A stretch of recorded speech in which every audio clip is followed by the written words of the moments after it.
So this is week 2's assignment of read your favorite passage from a book. I'm going to read I Am Not Sleepy and I Will Not Go to Bed by Lauren Child. This is my prose piece. This is why it's in a folder. It's for forensics, and this is pretty much how I perform it.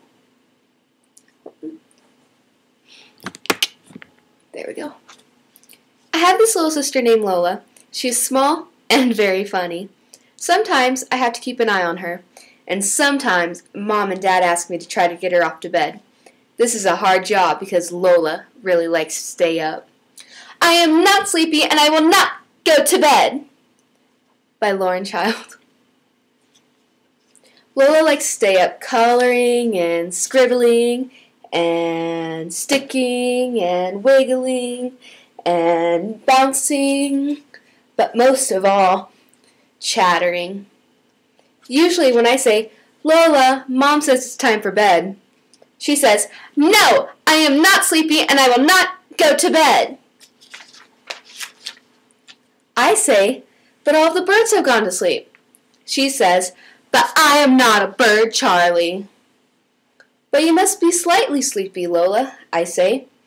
Lola says, I am not slightly sleepy at 6 or 7 or 8, and I'm still wide awake at 9 and not even tired at 10 or 11 or 12, and I'll probably still be perky even at 13 o'clock in the morning.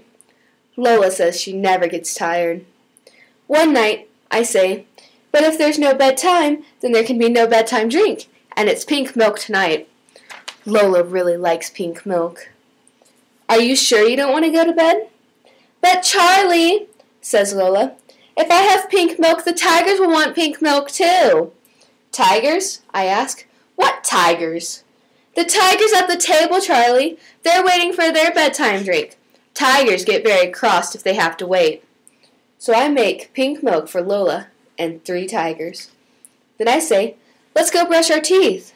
So Lola says, but Charlie, I can't brush my teeth because somebody's using my toothbrush.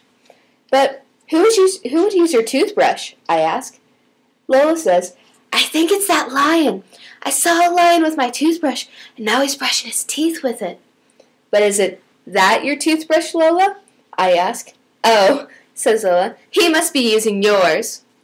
So Lola and one lion brush their teeth. Then I say, you need to take a bath. You look a bit grubby.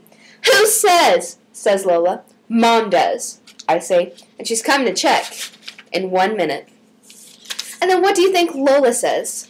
But Charlie, I can't have a bath because of the whales. Whales? I ask. What whales? The whales swimming in the bathtub. They're taking up all the room, she says. Well, what do you want me to do about it? Maybe you'll have to help me shoo one of them down the drain, says Lola. So I help shoo one whale down the drain. Then Lola hops in the tub. Now, Lola, I ask, where are your pajamas? I don't have any pajamas, Charlie, she says. I say, well, what about those under your pillow?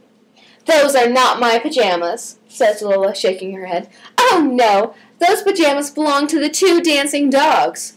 Well, do you think they would let you borrow their pajamas? I ask. Maybe, says Lola, but you'll have to call them on the telephone and ask. And off I go to call 2 dancing dogs. What are they saying? Lola asks. They say the pajamas suit you better than them. You can wear them whenever you like. That's nice of them, she says. And so Lola gets into her pajamas. At last, Lola is ready for bed. I say, now Lola, I have given 3 tigers their pink milk. I have watched 1 lion use my toothbrush and shoot 1 whale down the drain and telephone 2 dancing dogs about pajamas. Now will you please hop into bed? Lola says, yes, Charlie, I'm hopping. But Charlie, says Lola. Oh, no, don't tell me, I say. I bet I can guess. There's a huge hippopotamus in your bed. And what do you think Lola says? Don't be silly, Charlie. I wouldn't let the hippopotamus into my bed. But I think there's one in yours, says Lola, as she snuggles under the covers. Good night, Charlie. Good night, Hippopotamus. Good night, Lola. So that's my prose piece. When I'm performing, I can't really jump, or not supposed to, so I have to do it like, and it's hard to see with the table in the way, but I'm just,